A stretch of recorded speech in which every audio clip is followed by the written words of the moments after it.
selama ini dibohongi oleh Pak Yosep. Banget. Ya banget. Oke ya. Pak Yosep kan belum mengaku, belum sama-sama mengaku. Kalau keyakinan dari Kang Yoris bagaimana? Itu kan banyak dramanya. Nantilah lihat di persidangan. Tinggal di pengadilan saja, pengadilan aja. Sama tidak tersangka. Belum mengaku juga tidak tersangka. Apa? Ya sampai sana Kamu nanya nggak, Riz? Barusan, Riz? Ya? Bapak kamu nanya nggak? Enggak. Melotot. Oke. Tanya, Riz. Tapi Kang Yoris meyakini dia benar-benar yang melakukan? semuanya. Nanti lihat di persidangan aja ya. Persidangan nanti. Fakta-fakta yang Saya memiliki keyakinan ke Danu sejak awal ketika diklarifikasi oleh Adik Pelajar. Dan satu hal yang perlu digarisbawahi, 4 orang klien kami nggak ada yang bisa bawa mobil Alfa. Jadi bisa saja, mungkin ceritanya benar, tapi tokoh-tokoh yang adanya mungkin Danu karang sendiri. Itu kan perlu dibuktikan semuanya. Maksudnya tokohnya berbeda gitu Pak? Bisa saja seperti itu. Tapi kronologisnya sama gitu? Ya teman-teman semua, baik lagi di KPN News masih membahas kasus Subang. Gue akan bahas tentang pernyataan Pak Yosep ya, yang menyatakan bahwasanya kronologi dari Danu itu benar, namun pemerannya berbeda orang ya teman-teman.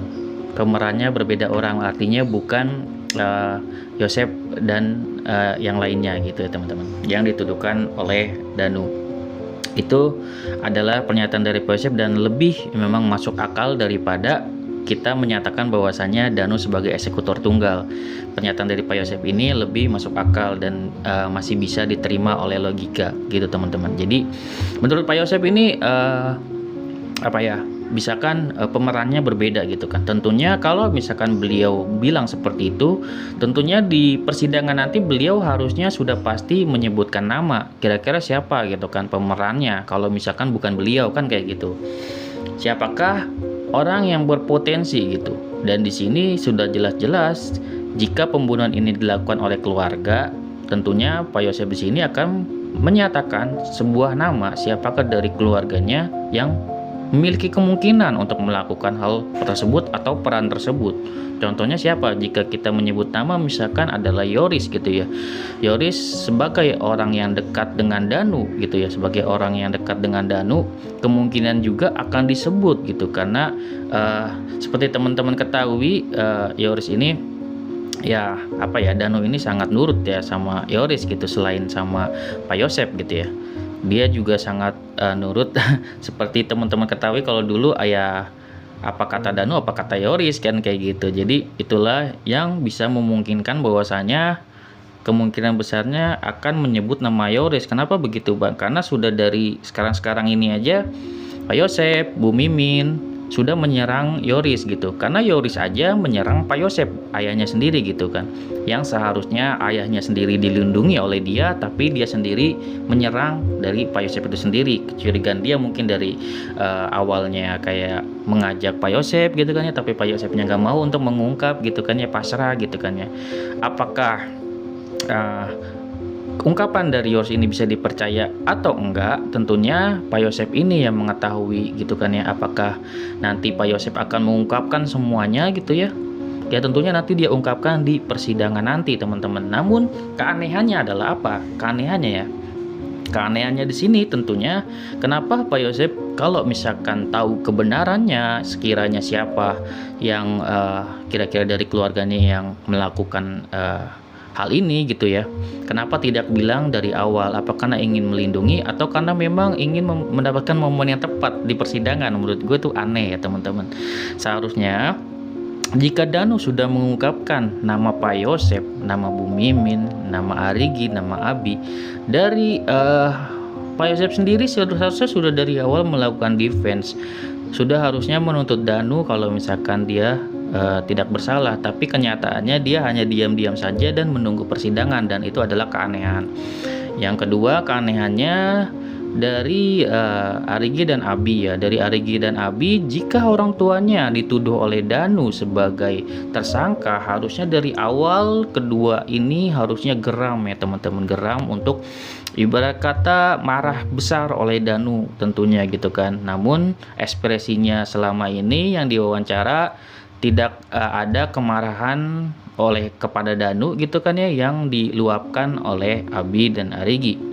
Karena secara normalnya misalkan kita, orang tua kita nih dituduh sebagai tersangka bahkan ditahan gitu ya, itu kan udah pasti marah. Tapi kita sendiri tidak ada marah di situ. Tidak ada marahnya kita ini menimbulkan opini publik juga tentunya bahwasanya apakah memang benar gitu kan ya, sehingga dia itu sebagai sebenarnya memang tersangka ini gitu kan. Memang wajar pihak kepolisian menetapkan mereka sebagai tersangka karena mereka sendiri tidak ada yang namanya pembelaan gitu atau geram akan hal ini. Di media pun tidak ada hal-hal seperti itu gitu. Harusnya kan sudah menuntut bahwasannya bahkan bisa melakukan kekerasan kepada Danu gitu loh. Tapi di sini tidak dilakukan untuk hal tersebut. Itulah keanehannya gitu ya. Jadi apakah benar yang dikatakan Pak Yosep bahwasanya pemerannya berbeda? Tentunya ya, karena Pak Yosep sendiri bilangnya hanya ingin berbicara di persidangan, itu juga memang sudah suatu keanehan gitu. Bahwasanya seharusnya ya sebelum persidangan sudah dari awal bilang gitu ya. Kayak gitu keanehannya. Walaupun nanti kalau memang Pak Yosep ini terbukti tidak bersalah dan bisa membuktikan, bisa menyebut siapa nama sebenarnya yang sekiranya adalah tersangka sebenarnya, tentunya ini bakal ramai nih teman-teman. Tentunya nanti orang atau tersangka lain yang seharusnya mungkin tidak terlibat gitu kan ya, yang aman-aman aja gitu kan ya, yang sekarang mungkin duduk tenang-tenang aja gitu. Nanti akan terungkap semua teman-teman gitu kan. Makanya tentunya dari teman-teman semua menunggu banget yang namanya persidangan. Agar apa? Agar yang tentunya gue yakin yang mendukung Pak Yosep juga ingin cepat-cepat Pak Yosep nanti berbicara di persidangan nanti gitu kan ya. Tentang apa sih? Siapa sih gitu kan yang dimaksud Pak Yosep? Kenapa bilang Danu benar kronologi tapi pemerannya berbeda kayak gitu. Itu ditunggu-tunggu ya oleh masyarakat atau yang mendukung mungkin dari keluarga Pak Yosep untuk pengungkapan hal tersebut gitu. Karena pengungkapan hal tersebut ini memungkinkan juga bahwasanya nanti terpecahkan juga kalau misalkan Danu berbohong kayak gitu teman. Kalau misalkan ya.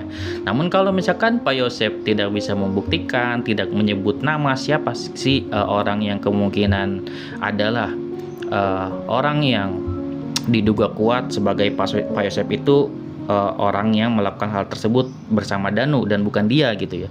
Kalau dia tidak bisa mengungkapkan, tentunya di sini tetap aja kepolisian akan menjatuhkan bahwasannya dia bersalah berdasarkan bukti-bukti yang ada. Makanya nanti akan ditentukan di persidangan nih teman-teman, tentang pernyataan Pak Yosep ini akan seperti apa, pernyataan Bu Mimin akan seperti apa, apakah nanti Bu Mimin akan menyatakan suatu hal yang sebenarnya ataukah mungkin tetap dengan keyakinannya Bu Mimin menyatakan tidak bersalah kan kayak gitu. Nanti tentunya akan terungkap semua di persidangan. Bakal ada yang namanya tekanan-tekanan dari kejaksaan, dari para pengacara kan kayak gitu. Tentunya dari pertanyaan-pertanyaan dari hakim. Tentunya di sini yang menilai nanti kalau sudah di persidangan bukan kita lagi para netizen. Tentunya nanti yang menilai benar salahnya nanti adalah hakim itu sendiri di persidangan. Oke, segitu aja video dari gue. Semoga bermanfaat. Semoga kasus ini bisa terungkap gitu kan ya di persidangan nanti. Wassalamualaikum warahmatullahi wabarakatuh. See you next video teman-teman.